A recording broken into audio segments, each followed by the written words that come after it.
Medical entrance exam నీట్లో భారీ scam జరిగిందన్న వార్తలు దేశవ్యాప్తంగా కలకలం రేపుతున్నాయి. హర్యానాలోని ఒకే సెంటర్లో ఒకే గదిలో పరీక్ష రాసిన అనేక మంది విద్యార్థులకు నీట్లో టాప్ ర్యాంకులు రావడం ఈ ఆరోపణలకు బలం చేకూరుస్తుంది. ఈ వ్యవహారంపై కొన్ని కార్పొరేట్ కాలేజీలు సైతం అనుమానం వ్యక్తం చేస్తూ ఉన్నాయి. కోర్టుకు వెళ్లే యోచనలో ఉన్నారు తల్లిదండ్రులు.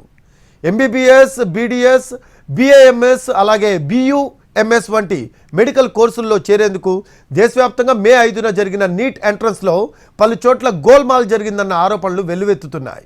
పరీక్షా కేంద్రాల్లో కాపీయింగ్ జరిగిందన్న అనుమానాలు వ్యక్తమవుతున్నాయి. ప్రధానంగా ఉత్తరాది రాష్ట్రాల్లో నీట్ పరీక్షలో పెద్ద ఎత్తున కాపీయింగ్ జరిగింది అంటున్నారు.